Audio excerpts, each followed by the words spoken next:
I mix what I like, what I like, what I like, what I like. What's up, world? Welcome to this special edition of I Mix What I Like for our premium Patreon and YouTube membership audience and community in particular to get first, and where we're going to have a little bit of fun, R.M. Brown style. Again, if I'm going to bite this heavily, I got to give him credit, shout him out. Check his channel, enjoy the content over there. We're going to do something similar here, but in, of course, the context of I Mix What I Like in Black Power Media and our work. So there's going to be plenty of, oh man, hate, hate, hate, hate, hate, hate, hate, hate, hate, hate, hate, hate, hate, hate, hate, hate. And I forgot to bring my bag of I told you so's. You got a new bag of Some I of told that, you too. so's? Yeah, remind me to give you a great big fat bag of I told you so's when we get home, okay? and in this inaugural edition of this little fun series we're going to start by advocating something somewhat serious, which is the after party concept, or as a way to summarize it, the Malcolm X voter approach. And the reason for that is that there is clearly a moment happening here. There is a zeitgeist, a shift, a change in the a change is coming. But if we're not organized and involved in producing that kind of change or shaping that change, then it will be shaped for us, around us, and we'll see that we're not really advancing. So sort of shout out to R.M. Brown for the template that he's allowing me to return to, sort of, which allows me to get back into some of my old, radio and mixtape days and have a little bit of fun and bring it to this space where I and he and others are really just... You are a YouTube goofball, okay? All right. So, but with that, let's go ahead and get started. Let's just see. So as I'm saying, we need the after party concept, the Malcolm X voter approach to electoral politics, where we have a set of platform planks, bright line agenda items, as the late Glenn Ford and Bruce Dixon used to say at Black Agenda Report, where we bring the candidates and the campaigns to the electoral arena as a block. And I'm humbly suggesting just a few broad-based platform planks that are really about initially creating a redistributive process for all the wealth and services and goods that all of us contribute to producing and distributing. So for instance, we should have a debt jubilee. Cancel all debt. Cancel all debt, which to me is more important than cash payments as reparations, improved minimum wage, diversity in the workplace, and in the military and state apparatus. No, a debt jubilee is so much better and bigger. Wipe out all of our debt. Prison abolition, release and treatment for nonviolent offenders, just as a broad approach. Reduce military and police. If it's not full abolition, it's a drawing down of the resources and redistributing them to other areas in society that would be more beneficial. A universal basic income, universal health care, free education, obviously K through 12, but all the way up through graduate and advanced degree work. Just these basics. And if we approach electoral politics that way in the form of the after party, which is always better than the original parties, I think we have something on here. But in this video where I want to start with this series with Sagar and Jetty of Breaking Points, with whom I find, very little to agree, presenting as again, sort of the new populism that is very relative to us, conservative, and I think less effective than it could be.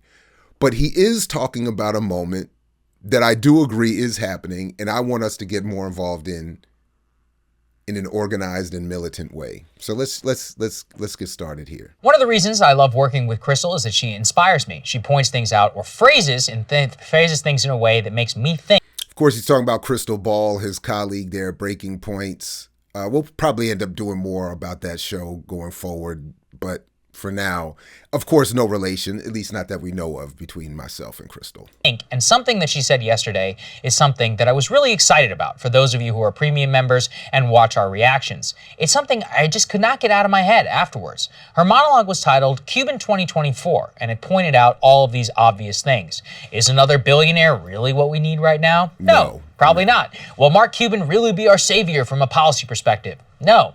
But here's what she wrote, quote, "Our politics are so stuck and hopeless between two parties, owned by corporations and costumed on one side in fake identity nonsense, on the other side addled in conspiracy nonsense." So one of the reasons why we'll be talking about, probably if we come back to this show and do these a little bit more often, is this is what they do. It's this false populism that is, from his perspective, of course, largely focused on the failings of the so-called left and false identitarianism. And of course, they have all of the leading luminaries on race and class come on the show to talk about it. I'm for literally anything that would help to break that system apart. That's the part that I'm obsessed with right now. It's something I think is increasingly true.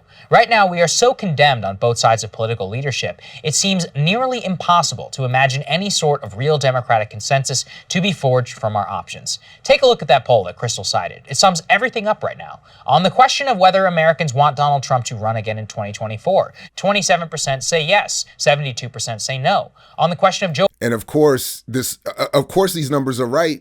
And this is part of the fundamental argument that I'm trying to bring to the after party concept, that nobody likes these folks. Of course, nobody likes these folks.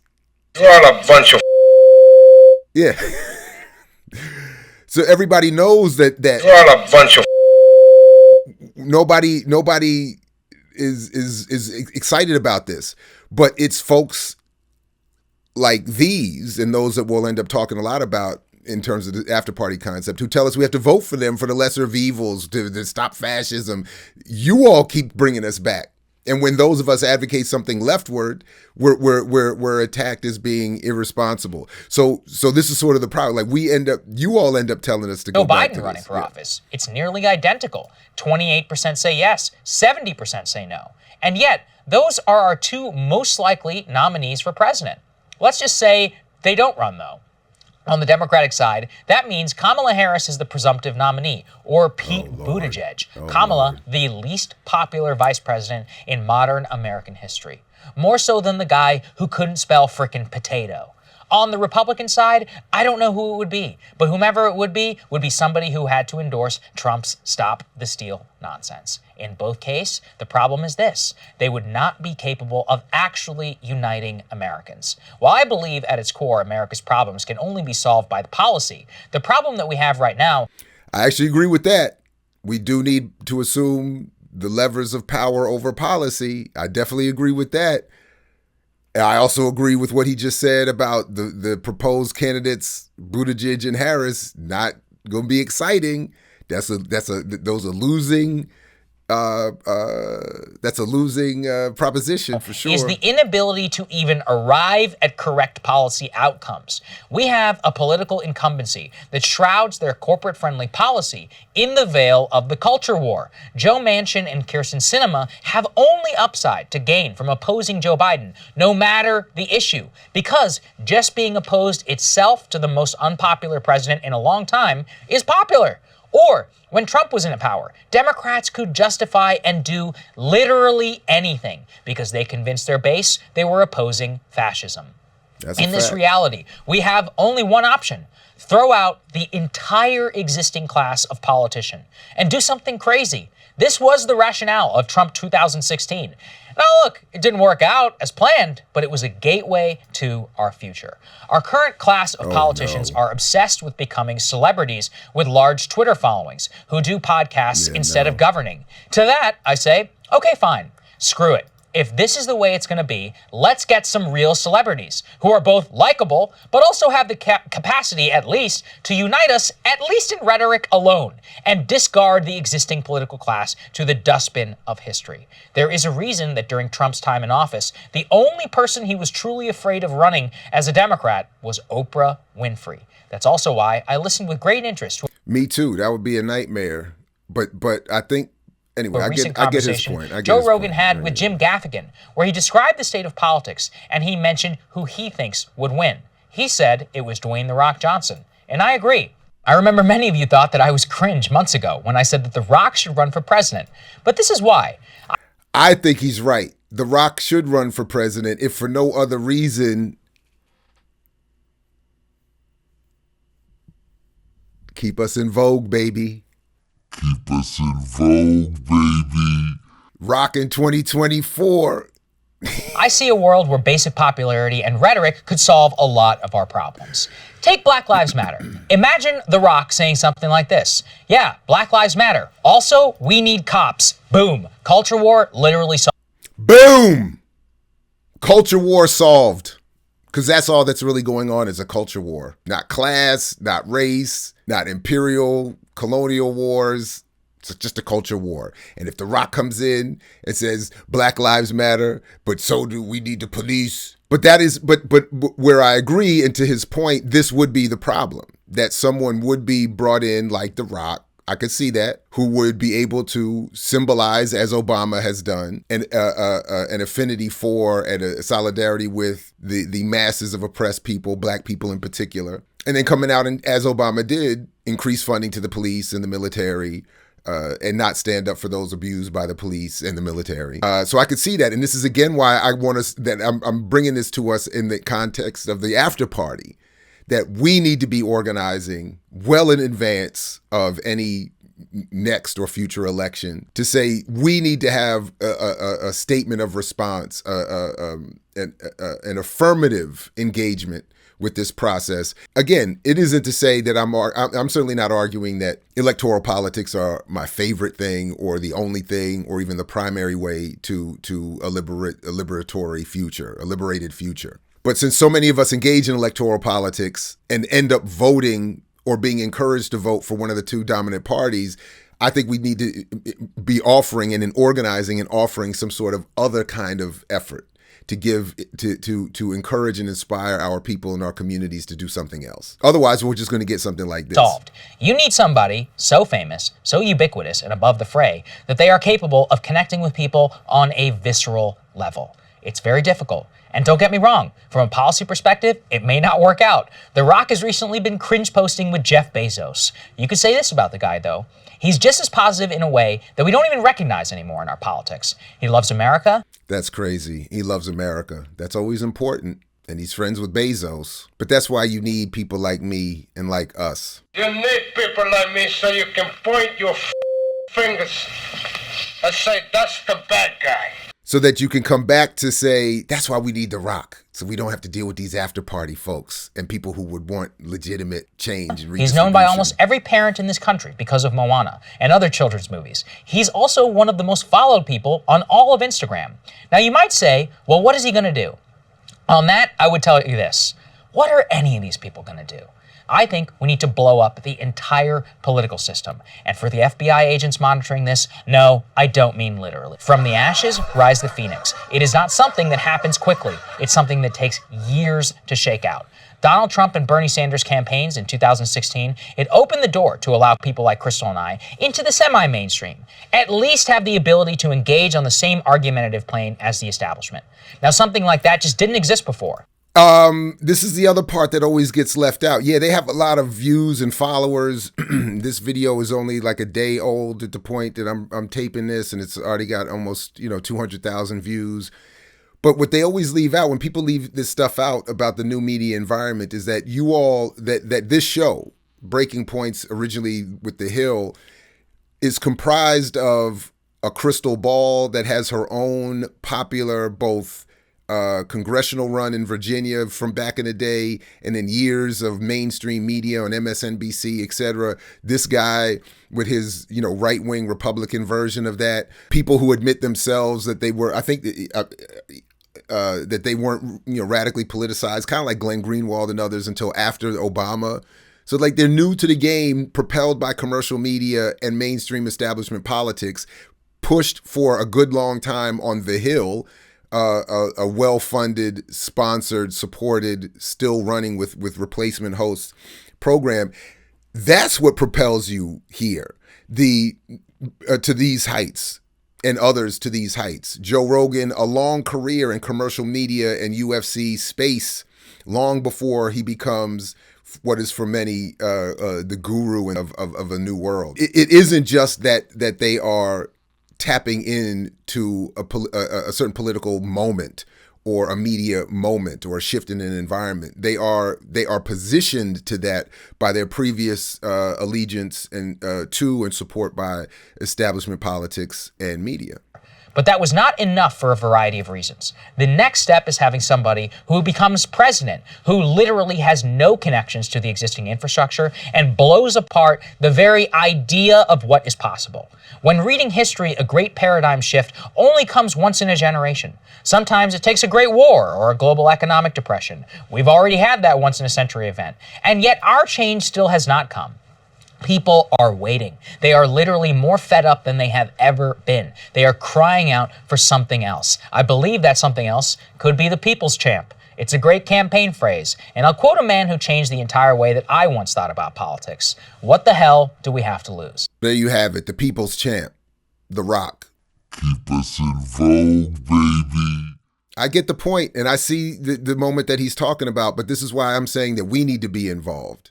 All right, so there's another version of this I want to show real quick. It's from a discussion from the Majority Report show about Gary Chambers, a brother running for Louisiana Senate on a new and, as you'll see, described bold campaign.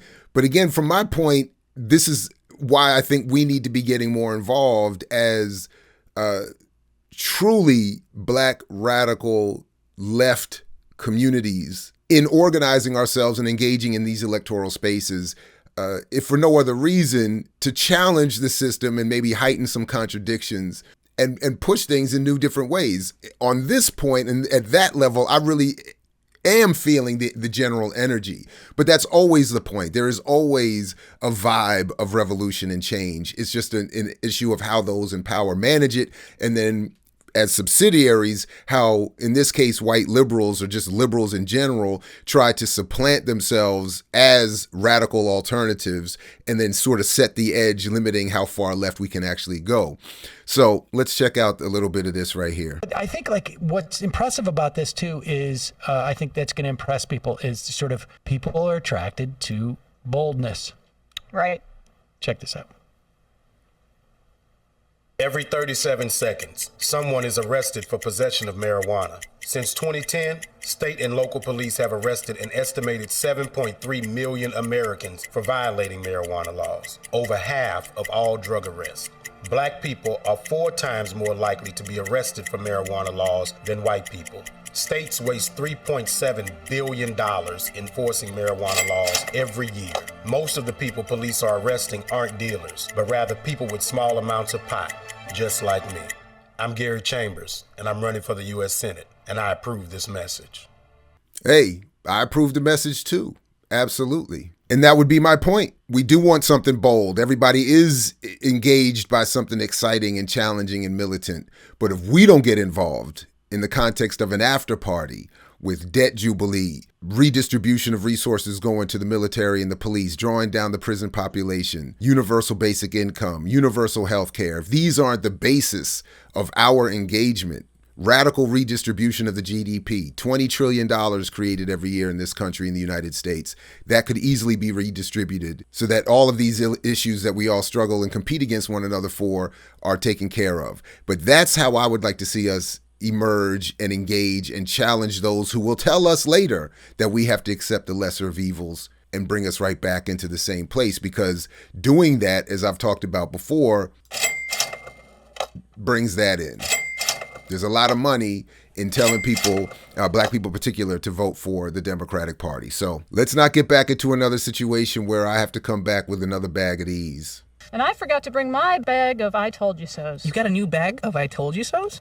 Yeah, remind me to give you a great big fat bag of I told you so's when we get home, okay? Because all of them are. What a bunch of And I'm here on behalf of Black Power Media, and I mix what I like to. I gotta talk to the people, son. I gotta talk to the people, son. So that's what we're gonna do. I don't want to tell truth to power. I gotta talk to the people, son. That's what I want to do. Shout out to Math Hoffa. All right, everybody. Big shout out to R.M. Brown, who, as he says, and I am, and we all are becoming. You are a YouTube goofball. Okay. Definitely support the channel. Shout out to all the patrons and the members of the channel. We really appreciate your support. So again, just want to shout out to the patrons and the YouTube members who are getting first access to this video. Definitely drop a comment or hit us up. Let us know what you think of this version of this attempt, and encourage others to join and support the platform. We are building projects for our first year anniversary to go into our second year and much more. So the more you can support, the more we can do and offer up an alternative that we desperately need. You are here on I Mix What I Like. You may check us out on imixwhatilike.org, where you can see all these other shows and what my daddy likes and other cool things. Keep us in vogue,